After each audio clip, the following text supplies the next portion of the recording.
My travels around Greece as part of this odyssey have taken me from the heart of the nation, Athens, and throughout several of the major island groups. We've cruised around the coast of the Peloponnese and travelled amongst the Ionian Islands. Then we made our way across to the northern Aegean before spending time exploring the hidden gems of the western Cycladic. And man, was it beautiful. This series sees us steering Miazoe further eastward and into the Dodecanese. In this episode, I've arrived in Fourni. And I know what you're thinking. Where in the Mediterranean is that? Well, it's a gorgeous slice of Greece, hidden between Ikaria to the west and Samos on the northeast. My plan is to take in the sights, from the mountaintops to the seafloor. I'll be showing you that this is one of those destinations where if you want to get the most out of the place, you have to not only get your hands a little dirty, but be prepared to pop on a wetsuit and take the plunge. Fourni is quite unique in this region. An archipelago of tiny islands and rocky reefs form rugged coastlines full of inlets. It's a place not known to the average traveller, seemingly lost in amongst its more popular neighbours. Travelling along the many alcoves and islets of Fourni, you come to the main town of Fourni and you see this beautiful pathway, marble-lined, and these mulberry trees. It's absolutely magnificent. And you can tell that there is a deep past to Fourni because up there is the old town. There is an acropolis, there is an ancient town, and then there's this modern town. And I'm looking forward to discovering the whole place. Pretty much every Greek island has a slice of the old in amongst the gloss of the new. But this place, despite all the research we did, had so much more to see and do than I could find in any books. Not even talking to fellow Greeks revealed much about it. Most of them hadn't even heard of Fourni. Yet the thing is, it's full of awesome stuff to experience. There are stunning beaches, some of the best honey in the country, and marble quarries unearthing stone that's so white it has an almost icy blue hue. The food is delicious, the scenery spectacular, and recently they made one of the most significant archaeological discoveries of the last century. But my exploration started at the Acropolis, not far from the main village. Now there isn't a resident archaeologist on Fourni, and to find this Acropolis, we have to refer to text and our research and a couple of books and the locals. And they said, go to Agios Yorgos and you'll find the Acropolis. Agios Yorgos is over there, but so far we haven't found anything. And I'll tell you what, this is not a path. I don't know how you get up here, but I think I'm headed the right way. There's lots of big stones. But have a look here. There we go. Have a look here. This stone and that one there, they're obviously man-cut. These are part of a cyclopean wall that is part of this whole Acropolis, 36 acres. And you can see that they've built these other fences here in the last 300 or 400 years for boundaries for the goats, the animals. And there's got to be more of these further up. And I can see Agios Yorgos in the distance, so let's head that way and have a look. See if we can find more. It's a common theme in Greece that the farm walls are built atop the remnants of ancient structures or use material from nearby ruins. Here, kilometres of fortified cyclopean walls surrounded the ancient Acropolis, and if you didn't know to look for them, you'd be none the wiser, and simply think this was only a relatively contemporary formation. It's incredible what you can uncover with a bit of research and some tenacity. So as we get closer to the church, there's more evidence of these big blocks that were parts of this massive cyclopean wall, but you wonder why did they build it up here in the middle of nowhere? Well, the evidence of that is just over the rise here.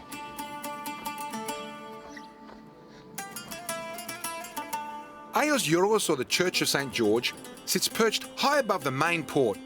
Like I've said before, it's not uncommon to find a place of worship built on a mountaintop, well away from town. To get there, it's only a 10-minute drive followed by a 15-minute hike. And the effort is well worth the reward, even if you're not one of the faithful. And here's your answer. There's Pυθμένα just opposite us, but along with another 15 of the Fourni Islands, it's the perfect sanctuary for Saracen pirates, the raiders.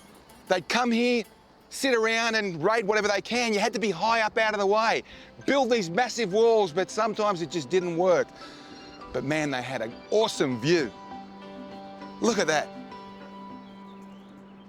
For a lot of travellers, and some Greeks mind you, there's a belief that all of the islands of Greece are much the same, that between them there's little difference in the food, culture, people and history. I've even heard some people say that if you've seen one Greek island, you've seen them all. This couldn't be further from the truth. Every place I visit has its own personality. There are little quirks and points of difference to each and every one of the over 200 inhabited Greek islands. In some cases, you just need to scratch the surface to find it. In others, you need to dig a little deeper to see the real character of the place. In Fourni, all you have to do is take a hike up here, and it will all unfold before your eyes.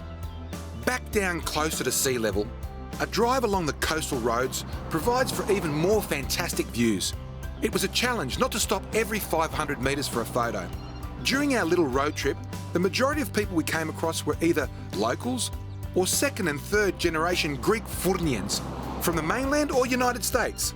In actual fact, there weren't any signs at all that this was a tourist island.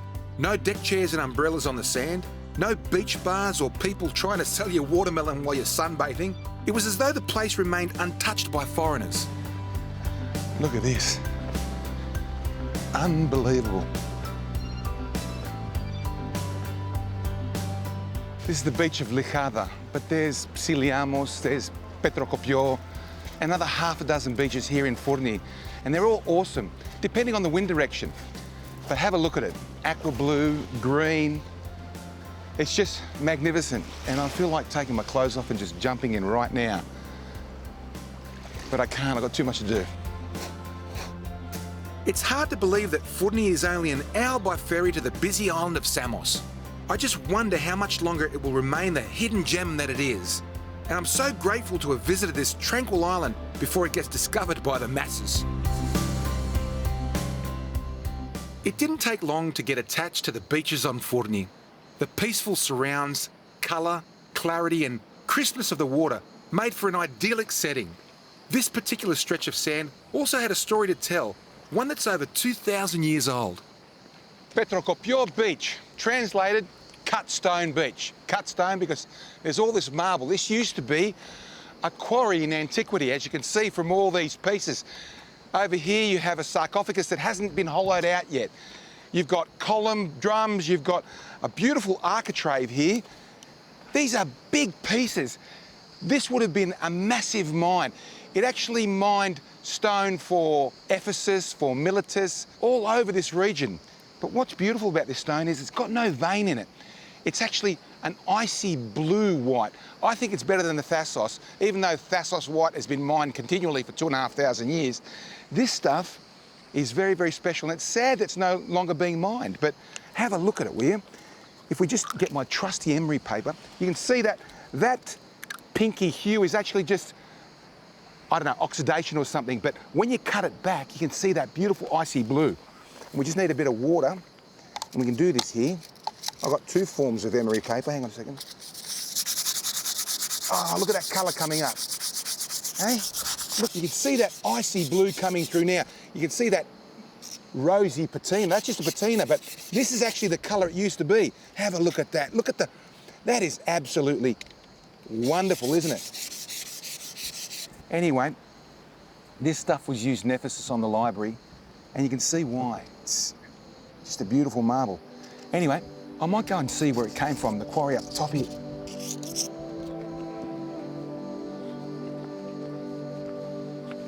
It's incredible how many people will walk by or even step over these magnificent relics and have no idea or interest in the stories they tell us.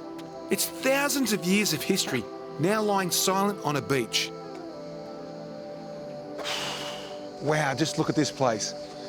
My quick calculations say there's probably about 100,000 tonnes of marble that have been exploited from this cavernous mountain, and yet there's still more, and I just wonder why they just didn't keep going.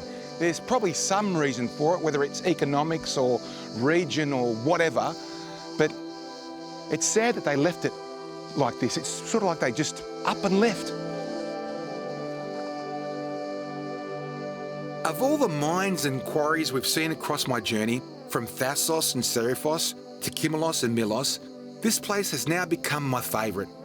Petrokopio may not be as well known or have the same level of historical significance, but for me, it packs a big punch.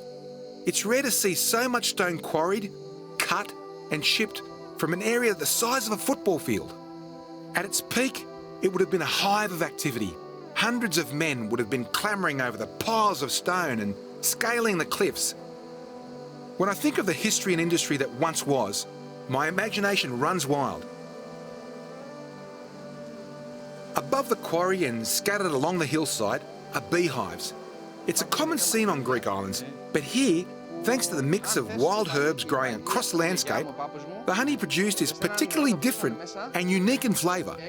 To learn more about it, I met with Manolis, who works for the local council and is also a part-time beekeeper. Εδώ, το φυσάμε πρώτα, μπροστά στην πόρτα. We're going to smoke it out. So we're smoking them out so that we can calm the bees down. And this is full of bees now. Είναι γεμάτο, έτσι? Ναι, αυτό είναι μέχρι εδώ. Okay. Δεν είναι τελείως γεμάτο. All right. So these bees have been, whoosh, these bees have been munching on time for months to create honey. And this is the beehive where they live. And these are the bees that are all over us right now. Man, that's a bit heavy. Got nothing on his arms. He's a bit... I'll hold that. Ah, shit, what was that? No, it's okay, I thought that was something there, but it was just a bit of one of these plants that's trying to fool me. Let's just get on with it, Manoli, because I'm scared right now, okay? Okay? I'm just blowing smoke all over myself because I'm in protection mode. I mean, this is like being a policeman, you know? You're risking your life every day. And you know what's amazing? He's not allergic to bee stings, but he's allergic to red wasp stings, he tells me, the big jobs. So that's all honey. Όταν το γεμίσουνε, οι μέλισσες βάζουν το κερί και το κλείνουν. Αυτό, δηλαδή το συγκεκριμένο μπορεί να σου βγάλει και 20 κιλά μέλι. 20 kilos of milk. Ναι, ναι. Κάθε πότε, κάθε χρόνο. Κάθε χρόνο. Once a year, 20 kilos of honey out of this thing. And he pulls 2 tons of honey out a year. Πόσες μέλισσες έχεις? Πόσα κουτιά? Πόσα κουτιά? Γύρω στις 200. So he's got about 200 of these beehives that he gets about 2 tons of, well, that doesn't sound right. The maths doesn't sound right, but we're going to run with that, okay? I think we've seen enough right now, you know? No, I can't. 3 kilos. Oh, no. Yeah. Whoa, that's heavy. Hang on. That's heavy. There's 3 kilos of honey in that. Oh, that's heavy, and it's sticky too. It's sticky. So kids, you should go and see a beehive, but make sure you cover yourself, because there's one right here now. Cover yourself so that you don't get stung. This is where it all comes from, the honey. Comes out there, get pollinated in the flowers. Here it's herbs. That's why the Greek honey is so awesome, because they're getting the pollen from herbs, from thyme, from all sorts, oregano, I don't know, I doubt it, but anyway. Wow, look at that. It's like a knife through butter. Oh, that looks awesome. Look at that, beautiful honey. Manoli, I know we're friends, but listen, I want to get out of here as soon as possible, okay? You're laughing, he's laughing at me, right? Okay? Okay, I think that's plenty of honey. And what's wrong about this is we're taking the bees, there's a bee there, right? We're taking their food. They're going out there and they're getting the thyme and they're pollinating and bringing it back, all this work, and we're robbing honey from their food. So I reckon they're a bit disappointed with us. That's why I want to get out of here. We'll put it back in, Manoli. Let's go. Βάλ' το μέσα. Παναγιώτη, Ναι. να ανοίξουμε άλλο ένα. Ναι, όχι, φτάνει. Να βρω μια άσπρη κερίτρα να την πάρετε μαζί. Ναι, φτάνει. Εγώ υδρώνω εδώ από το Φία. I'm running out of smoke here. Got to get out.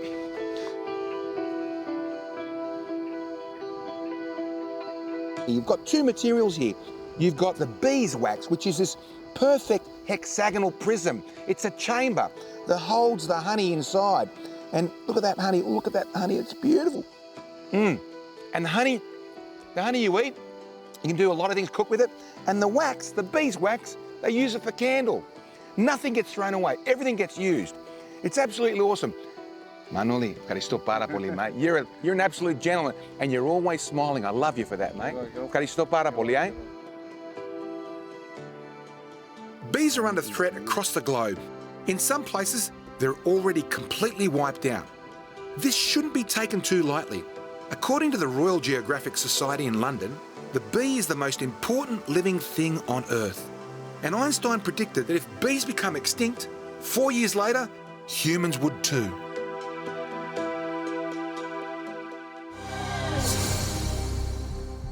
The Fούρνοι archipelago is made up of 16 picturesque islands, but only 2 are inhabited, including the island of Pυθμένα, which you can see in the distance.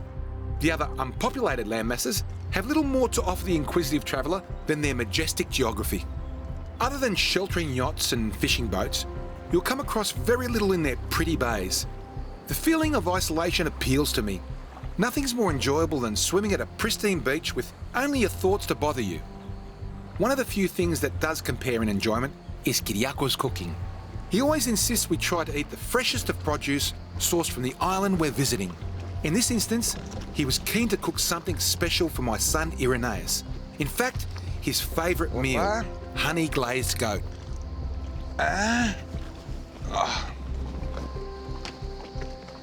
Γεια σου, Captain. Και μην ξεχάσεις να βγάλεις το φαΐ από το φούρνο, έτσι. Θα φάμε καμένα. We're on the island of Pυθμένα, which is part of the archipelago of all the Fούρνοι islands, the 16 islands. This is the second biggest and the second that is inhabited. There's 130 people that live here, but we've come here for a special reason. It's not the sort of place that you come for tourism, I've got to tell you. 130 people, there's not much here. Thyme, the herb thyme is what this island is about, and it's actually called thyme. Pυθμένα means thimari. Thimari is Greek for thyme, and we've come here to collect herbs for cooking. Πάμε. Ναι, έτοιμος. Έτοιμος. We've got the gear, we've got the tools, let's go.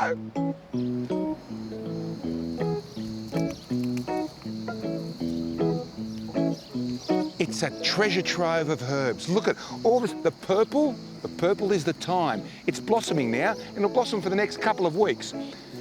After that, it turns to green and brown colours, and you can't recognise it. There's oregano behind me, there's mountain tea, there's chamomile, everything's here, it's awesome. And it's for free. Or at least someone owns this land and they don't know we're here. And what we do with this, we'll hang it. We'll hang it on the boat and let it dry out. Once it's dried out, Kyriakos does something with it, I don't know, το τρίβει, ξέρω εγώ. And Σήμερα θα βάλουμε φρέσκο στο κατσικάκι. Oh, we're going to put fresh stuff on the goat today, apparently. This dries out to a beautiful herb. Πάμε πάνω για το... Να βρούμε και ρίγανη εδώ. Πάμε. Πρόσεξε, έτσι. Δεν έχει Big να πάμε boy. πιο πάνω, έχει τέτοιο. Έλα, να σε πρόξω καλά. Οπα! Now I can't get out of here. What are we going to do? Yes, I come to push you. Okay. And up. This is a very dangerous sport. The beautiful smells, the aromas. Τι έχουμε εδώ? Φασκόμηλο, κύριε Παναγιώτη. Fantastic. Let me have a look at it. Κόψε. So we got sage here, and it smells beautiful. It smells beautiful. Hello. It's beautiful. Okay, πάμε. Ρίγανη. Ρίγανη. So we have oregano here, or as the Americans say, oregano. Now, oregano is good for everything. Whether it's on your salad, on your meat, it's awesome. But what you've got to do, like sage, you've got to let it dry out in the sun for a while, and we'll do that. And then this fresh oregano, you know what, my mother used to just keep it in a plastic bag, dry it out, and then what she'd do once it's dried out, on top of the food, she'd just do this, and it just sprinkle on top. It's like a little shaker, like a pepper shaker. Look at that. Oh, it's awesome. I better not get rid of it all. Eh? My mother, God bless her soul, introduced me to one of the nicest herbs this world has. This is actually a Greek herb. It's got to be a Greek herb. Πρέπει να είναι ελληνικό. Είναι πολύ ωραία όλα αυτά, αλλά την επόμενη φορά εγώ έλεγα να βάλουμε λίγες μπότες, γιατί από τα γκάθια... I reckon you're right. What Kyriakos was saying is that here you get a massage, you get scarified, your legs get scarified from all the spiny stuff. Let's keep going. I can see some rosemary over there. Πάμε, δέντρο λίβανο εκεί πέρα. All the effort of collecting the fresh herbs meant we earned ourselves a feast. And of all days to reward our efforts with a hearty lunch, I picked the best one. Once the herbs were tied up on the rear deck to dry, it was time to cook lunch.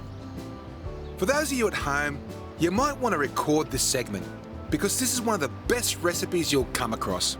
Despite its simplicity, Kyriakos honey glazed goat is to die for.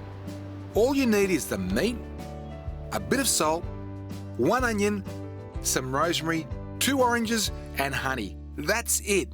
So we've got the leg of the goat. Let's just have a look at this way. Can you bring it up? Because I can't. Look at that. And we've got honey, we've got oranges, we've got onion, we've got salt from Kythera. Yes. Awesome.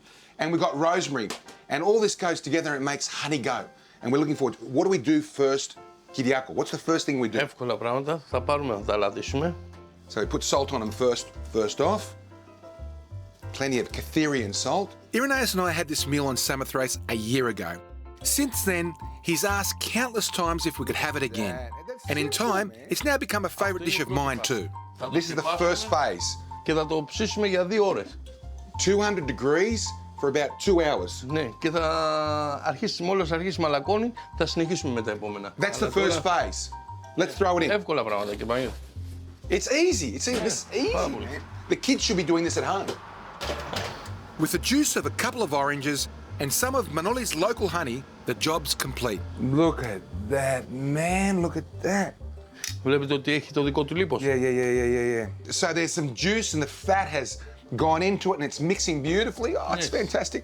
Now what are we going to do? Orange juice. Με το πορτοκάλι. There's the 2 oranges that we've juiced and that goes on top. Oh, wow. And then there's honey. Το τέτοιο. 1 κουταλιά της σούπας για κάθε...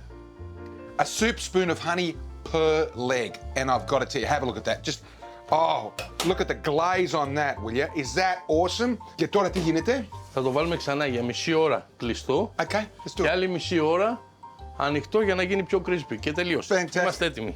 Half an hour again, close, and then another half hour open, and it's ready to go. It becomes crispy, and I'm going to use these guys here because I can see something in the corner. Μέχρι να ετοιμαστεί, καλό είναι και μια πατάτα. He's going to give me, bring the potatoes out. Look what he's done with these potatoes. They're fantastic. I better test the other corner as well. So we'll see in about an hour for our beautiful honey goat. You looking forward to this? Can't wait. It's coming. It's coming. It's coming. Oh, it's around the corner. Wow. Is this good or what? Favourite dish. Yeah. Okay, mate. Take a. There you go. This one's for you. There you go. Just wait, right? Just wait. Just wait. Right. There you go. You can have a few potatoes. You know, you can get into it. Get into it, son. Get into it. Oh, man, look at that. How is it? Good? The best. The best. I love this stuff.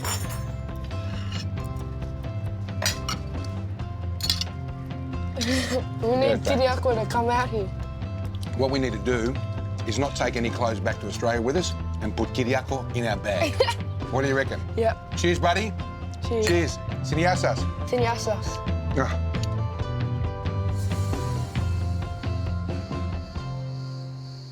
This is a typical seaside village in the island of Fourni, or should I say the islands of Fourni. There's 16 islands around here, 2 of which are inhabited. Pυθμένα just over the road here, and Fourni itself.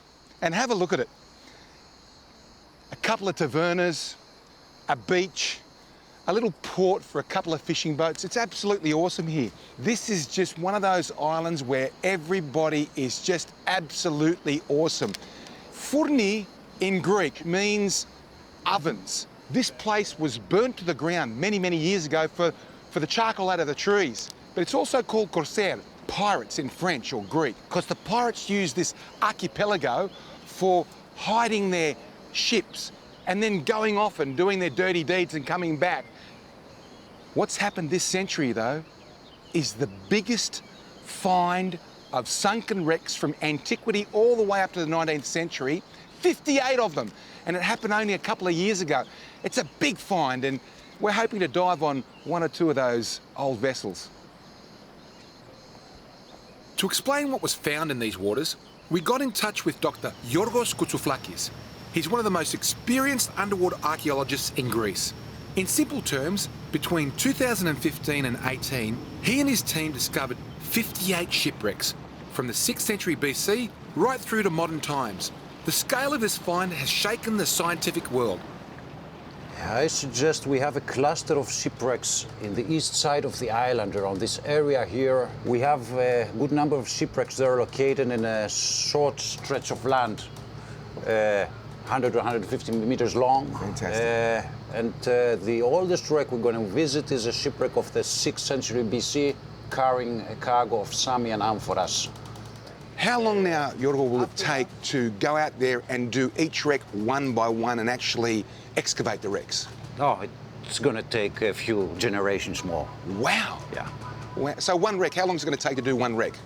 Well, if you have the finances and you have one period every year, it's going to take you at least 5 or 6 years to finish one wreck. Wow. So what have we learned in that 4 years of you scanning those 58 wrecks? So far, we learned that this Fourni was a place in the Aegean very commonly visited. It had a high navigational presence, and this presence was scattered not just in one period, but already from the Archaic to the 19th, 20th century AD. So basically what we have here is 2,500 years of the navigation history of the place. When we first came here in 2015, we knew very little about this place. It was a place never investigated before. Yeah. There was evidence, of course, because we have all these reports from local fishermen, from Kalymnian sponge divers. Yes. So I had an idea that there are things in the area, but nobody from my team expected, this large a number of shipwrecks. And do you rely a lot on the locals, on the sponge divers and the fishermen? Yeah, it's the most efficient information you can get. And normally they may not be up and coming with that information, but you're Icarian, you're from Ikaria. Yeah. So you connect with these guys. Yeah, I knew how to gain their trust, and if you gain their trust, then they're open books. When you paint the picture of an archaeologist, people think that they're people that just go and excavate, but you're more than that. There's a lot involved in it, isn't there? First of all, you need to study. Yeah. So the study in a library, it's part of the work that nobody knows very well. But for 1 month of excavation, you need to spend several months of studying the libraries. It's not that you understand always immediately what you have found. Yes. So George Bass, the great underwater archaeologist, says one that the biggest discoveries are not happening in the field, they are happening in the libraries. Listening to Yorgos talking about how this was such a busy merchant route in antiquity explains why it was also a popular place for pirates. The bounty would have been plentiful and lucrative, plus there were lots of tiny bays they could hide in. The most apparent remains from the shipwrecks are amphora. These large clay jars were used to transport goods like oil, wine, grains and other produce. They littered the seafloor and helped me get an idea of the scale of their work here. That was the contents of a single vessel, and in just one of our dives, I saw 6 wrecks that spanned 1,000 years of history. All this in just 30 minutes underwater.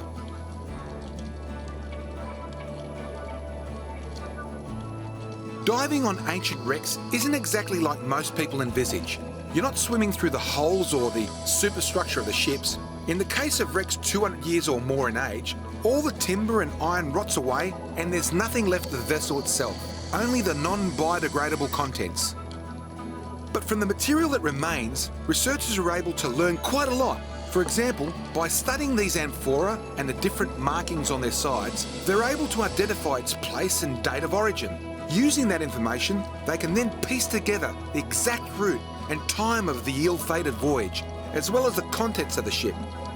From this raw information, they can get an understanding of the economic cycles of different cities and countries. Researchers are able to paint a picture that explores the industrial and agricultural capabilities of these places and the wider social and geopolitical fabric of society at the time. All of this can totally rewrite history. What adds to the intrigue of this site is that this wreck from the 6th century sits at 45 metres. Beyond this are the murky depths yet to be explored. Who knows? Once my island hopping odyssey is complete, I might just take to searching Greece's seafloor and find what lies beyond.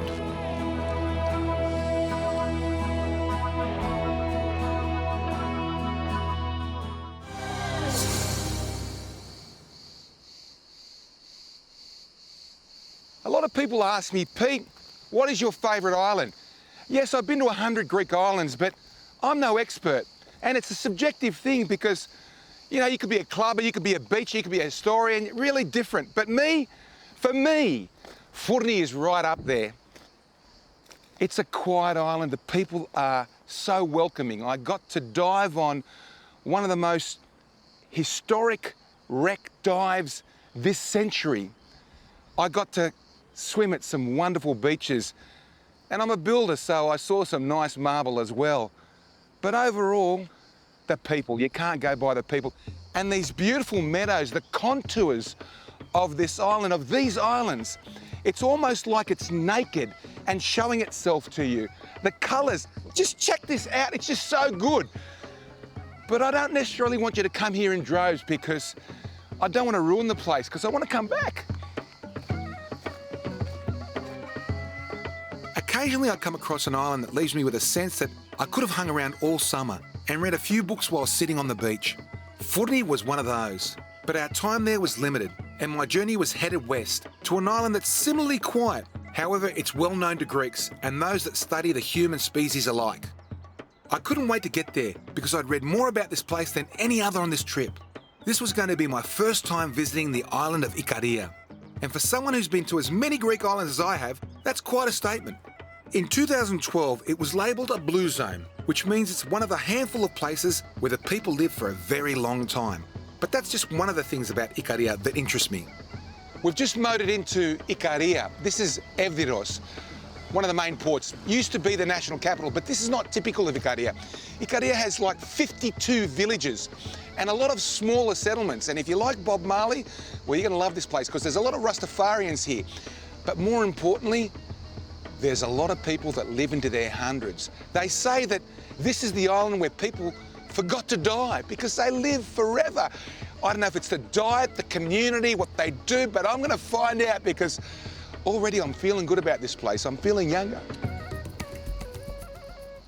This part of the island is the more civilised area. Through the heart of Ikaria, it's quite rugged and mountainous. For the most part, despite its international fame and rising popularity, the place hasn't become overdeveloped and filled with tourists. The locals have remained true to their past, which is perhaps one of the reasons for their long lives.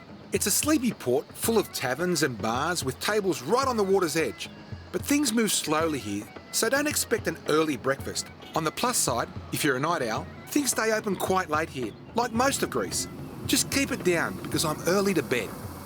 Ah, hitchhikers. We've got some hitchhikers in Ikaria. It's famous for it. Hang on.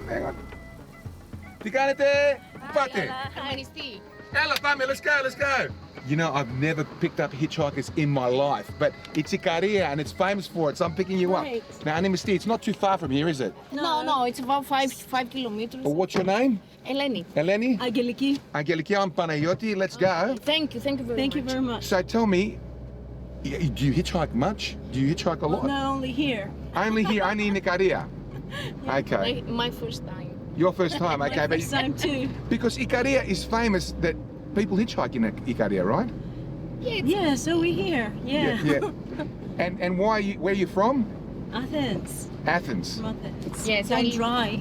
I tell you, your English is very, very good. Thanks. I'm an English teacher. Ah, wow! We picked up hitchhikers and she's an English teacher. We're laughing, right? That's Right. why I am with her.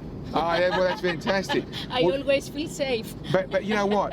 I think in Ikaria, don't have to worry about speaking English in Ikaria. Yeah, sure. Yeah. But why do you come to Ikaria? What is it about Ikaria that brings you here? I always wanted to come here. It's a dream island. Yeah? It has everything. Really? Sure. Mountains. See the sea is wonderful. The people are great. Easygoing. It's a great place to be. If you want to relax a little bit. It's a dream come true for me. Yeah, well, especially coming from Athens where, you know, it's hot in summer, isn't it, you know? Aren't you scared doing this hitchhiking with somebody you don't even know? Yes, me in the night, yes. I'm not afraid. You're not, because you've done this before, it happens in Ikaria. No. Yeah. Just trust people too easily. Well, it's Ikaria, you know? Maybe you might not hitchhike in New York or something like that, or London, but here, What about the food in Ikaria? Is it good? Yes. Really? Homemade food. All homemade food, eh? Yes. Great, really amazing. And you're Greek, so if you're saying that, it must be good, you know? Yes, it is. Go to Murayo in Armenistis. Where? Murayo. Murayo. Yes. Well, we'll have to try it. We'll have to give it a shot. After dropping the ladies at the beach, I continued up the mountain road. The higher I got, the cooler it became. At sea level, it was 35 degrees Celsius, but up here, it was a much more bearable 26. If it wasn't so pleasant, I probably wouldn't have been so keen to go hiking, which was exactly the reason I was headed for the town of Christos Rachon. There I was meeting with a local who was going to take me on a walk from one side of the island to the other. It sounded like a daunting task, but I was assured I'd be able to handle it. I'm here in Christos Rachon, and I'm meeting with one of the locals that's going to take me around. Problem is, he's asked to meet at the bakery, and I don't think he realised how much I love bakeries. We're going to be stuck there for a while. Oh, smells good.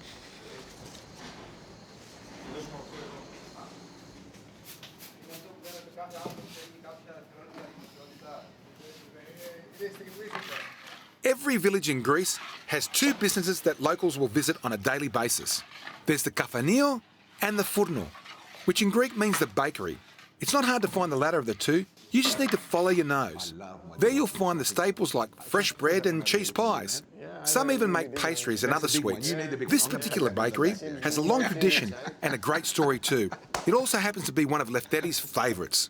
You know, Lefteri, I don't know if it's a good idea to meet at the bakery again. It's not good for this, mate. But listen, I hear there's a story behind this bakery. What is it, mate? This bakery is the traditional bakery of Christos.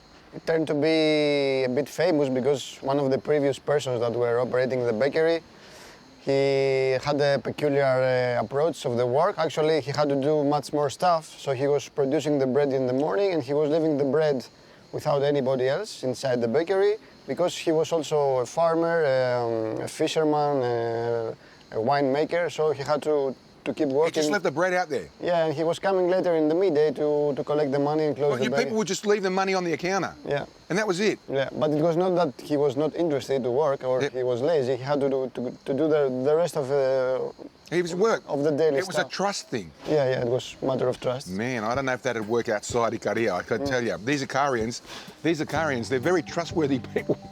But I'll tell you what, this Theoropita is awesome. We need the energy today. Let's go. Don't walk me too far, not too far, okay? Not too far. Maximum 50 kilometres, okay? Okay. Maximum. Okay.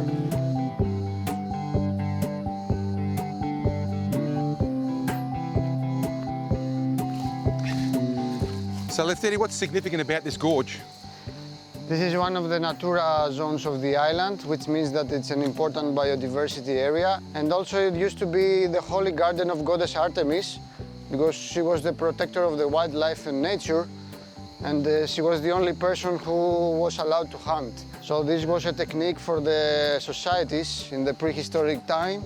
They were dedicating important natural areas to gods so as to keep them safe from human impact. Wow, there was sustainability back then. Yeah. And this is the viewpoint above the Raxounia waterfall that we can see the main secondary river of the Halari Gorge and the main one which is coming from the Pezi Plateau. Have a look at it, man. Yeah. Awesome.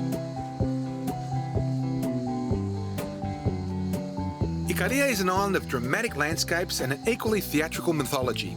According to legend, the goddess Artemis would come here with her nymphs and hunt in the mountain forests. Then there's the story of Icarus, who flew so close to the sun that his wings melted and he plunged to his death in the sea nearby. And of course, there's the myth of Dionysus. So tell me the story of Dionysus. What's the story there? I mean, it's something that's a bit weird, isn't it? Yeah. Ikaria is one of the islands which are believed to be the spot where the god Dionysus was given birth from the foot of god Zeus. But Dionysus was born out of wedlock, wasn't he? Yeah, it was an unofficial kid. Yeah. That's why he was sent here to be safe from the wife of Zeus, goddess Hera. What do you mean to say from Hera? Why? Why? Because normally the kids, the official and the unofficial kids of god Zeus were about to fight for the Right. throne of Mountain Right. of Olympus. I love mythology. It's awesome. I wish it was real because Zeus, he was a bit of a naughty boy. He was always as bad as Poseidon, wasn't he? He had many concubines. Yeah. And it looks like, you know, here I meet some of the locals and they're a bit like that too, I think. I don't know what the story is. That must be the Icarian water. I've got no idea. But anyway, we should keep going because this is a long walk, man. Yeah. Which way? Which way do we go? We'll go back to the... Okay, Yeah. let's head, man. Go. I reckon the guys that were writing mythology, they're all deviants. You know? From verdant gorges to barren mountaintops, the landscapes of Ikaria are as varied as any other island in Greece. It's full of character, and as the hike progressed, the scenery kept changing. The common theme was that it was all beautiful in its own way. Mind you, it was far from an easy walk. Wow, this looks like a bit of a moonscape. What's the story? There's boulders everywhere. We don't have any proper geological research to share an actual answer, but this is like an open museum of granite sculptures, and it keeps the landscape like this for many kilometers to the west.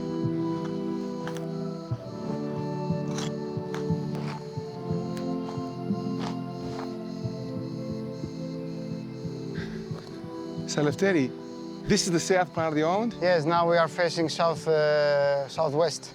There's 52 villages separated all over the place. So what's the story? Why are they so remote? There is a unique strategy on the way that the people here decided to create their settlements. This is a unique approach in the whole Mediterranean. In most of the islands, people used to have intense settlements, and then they had to build fortresses around so as to defend themselves. The idea here, because the island is described as Mediterranean jungle, people decided to take advantage of the natural camouflage being spread on the nature and try to be invisible from the coast. Instead of paying attention on growing an army or being standby to fight, they were taking care of their farms, living in remote zones in the semi-mountainous area of the island. Now listen, we've just walked 3 or 4 hours from the other side of the island. Do we have to walk 3 or 4 hours back now? Yeah, unfortunately, that's the way to do it. Let's go, buddy. This is just too much for me. The things I do. In the next episode, my time on Ikaria continues as I leave the mountaintops and explore the coastline. I'm going to delve into the story of why the people here live so long, and I'll be catching up with an old friend to see what life is like in an authentic village. Then I'll be doing something a bit more youthful and learning to surf. Of course, there's going to be some more of Kyriako's great cooking, plus a bit of a history lesson before we up anchor and head to Samos. And just so you know, I only had to walk halfway back because the cameraman was complaining about carrying all the gear and called Captain Yanni to pick us up. I was happy to hike.